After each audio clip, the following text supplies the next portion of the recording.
I feel here, more than your degree, people value your work and your skill set. 100%. But then when I switched to Australian client, everything was like, on record, professional, and every communication was through the mail. India में was like, okay, काम चल रहा है, चलने दो. Yeah. Working in India for an Australian client, working in India for an Indian client, what were the major differences? Alright, this video is a banger. I've interviewed Yash, who has recently moved to Adelaide, Australia, and in only 6 days of moving, he's already secured a part-time role, not in retail, not in hospitality, but in accounting.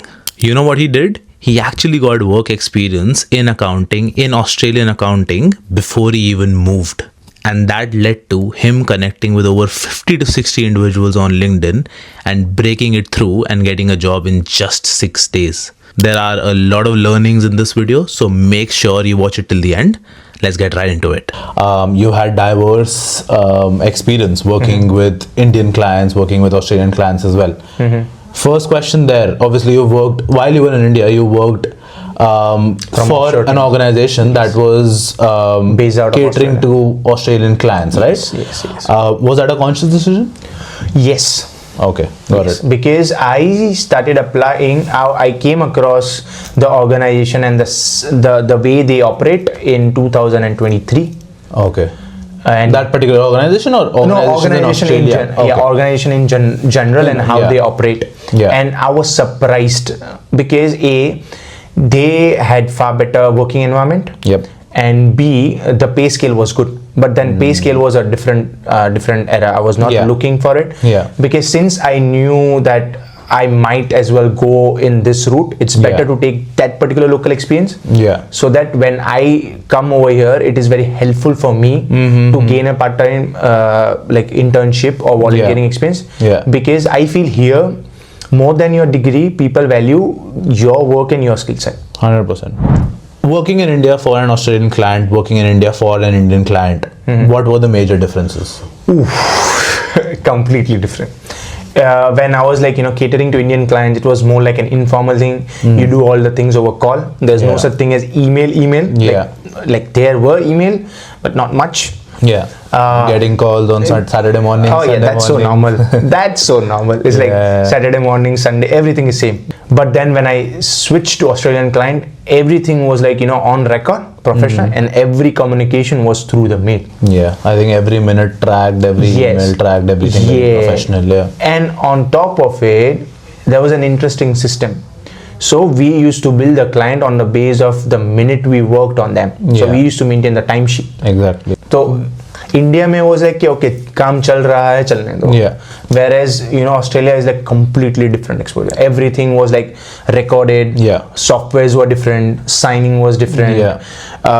And I would say like very small details. You need to be very precise. If I were to particularly get some sort of experience for those 8 months or even a year since I've started planning, how did you get through working with the company but still with international clients but not a big four? Because no big four will hire me if they know that I'm going to exit in 8 months, 10 months time. Yeah, that's actually a really good question. I did a fair bit of research on how the taxes are, how the capital gains are, how the rebate system is, how the deductions work. Yeah. So I did that fair bit of research. By yourself? By myself. Because everything is available on Google. Yeah. The best part about Australia is ATO has each and everything perfectly highlighted on that. So then it is gone. So what you do is you just make a list of this is what role, this is what it will require, and then you use that new skill set to reach out to employers who can then hire you, and then you can get that experience under your belt. Yes, got it. I gave an interview, say for example, first give it around like 20th, 21st.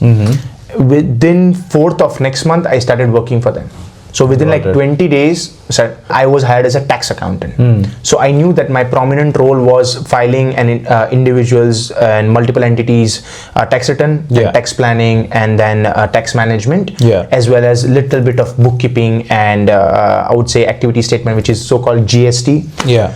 So I did my fair bit of research prior applying and getting to know that what all things. The software and the platforms that you mentioned were those four, right? Particularly for Australia. So Myob, Myob, Intuit, Zero, Intuit QuickBooks, and XPM. It's like Zero is for bookkeeping, Zero Blue is for bookkeeping, Zero Green is for tax filing and invoicing, and Blue is for bookkeeping. That's how it is.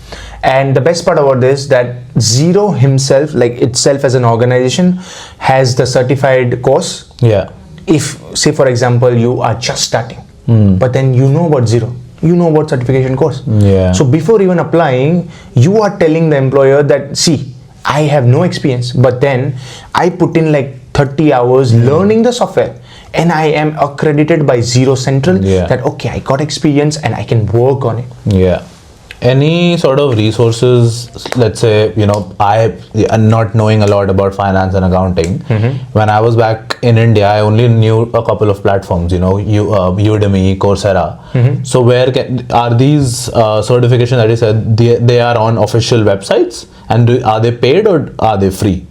Like Zero certification? Zero certification or any other? So the best part about all of this is there is a thing called 3-day free trial. 30-day free trial. With Zero, 30 days is more than enough. You could do 5 certification in 30 days. I get you, even if you are working. Same applies with QuickBooks and Myob. Got it. I did Zero because I prominently worked for Zero.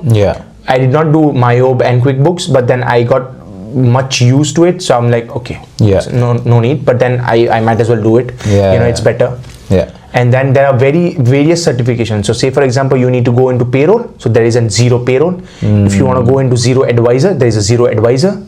And then I would say there is one more for gold status award after completing for like, I don't know, but then there is like different category. If you go there, they have vividly mention each and everything. And then I feel like Indians are jugadu, that they have not one mail ID, it's multiple mail ID. 100%. So you can do mix and match and you can learn. Who cares? Yes. 6-8 days in, you've landed a role. Talk us through that. How have you leveraged the prior experience you had? LinkedIn, we've talked a little bit about off camera. You know, you've told me a little bit about how you've gone to business around 50-60 businesses. You've chosen different areas in Adelaide that are, let's say, quote unquote finance hubs, accounting hubs. So talk a little bit about that. Before landing, since I was prepared that, okay, I can land a part-time job here, which is far better than doing any retail or an odd job. With like 100%. nothing against them. But then if you are able to get a white collar job into your domain straight away, why not? You know. So I did a fair bit of research, and I basically did all the tick box method. So I made a to-do list. That okay, the certification part, the experience part, then the client interfacing part, the mailing part, and the LinkedIn Connect part. And then I started reaching out to the connections on LinkedIn while I was back in home, and getting to know the situation. And then what I did was, say for example, I am applying to University of Adelaide accounts team, or say for example XYZ, or say for example any Big Four. So what I like to do is, say for example, I applied to them on 1st of August. After 3 days, say for example, I applied on Monday, I'll go visit their office on Thursday or a Friday. And what I'll do is, I won't ask anything. I'll just say, hey, I applied my application through your portal on this day. This is my number. I came here because I am in desperate need and I feel that I am a right guy for it. I would say I can say about Australia is people are very welcoming. So they'll appreciate your effort, that you putting your effort, taking your half an hour of a day, coming and just meeting them for hardly 5 minutes, dropping your resume and go back. You know, you should have some sort of a personality behind you, right? With Yash as well, the different experiences he's had with work really add a lot to him doing that walk-in on Thursday and Friday, right? It's just the case where there's so many people who are applying for the same roles that your resume might not get looked at, especially for professional roles. So for you to have that body of work is very, very important. So just don't take this advice in a way that, oh yeah, I'll also do a walk-in and, you know, people will entertain me just because people are good here in Australia. Only when you can either solve a problem for them or create an opportunity for them, only then they'll entertain you. With Yash as well, feel free to say if this is not right, but them looking at Yash in a way where, oh, we won't have to train him that much because he has XYZ experiences already. Yes, we might have to help him acclimatize into the culture, into actually working face to face with Australian clients. Yes, that is a thing that they will have to do. Yes. But the time, effort and money they would have to put into training someone who's fresh and training Yash is far lesser when it comes to training Yash. Before we close out this video, last question. What next?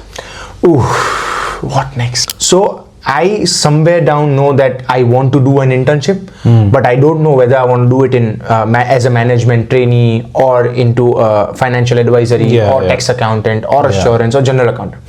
But I had this thing in my mind that if I had 6, 7, 8 areas defined, if I get summer internship for like 2 months, 1 month or 15 days, whatever, in any of this domain, I'll accept it.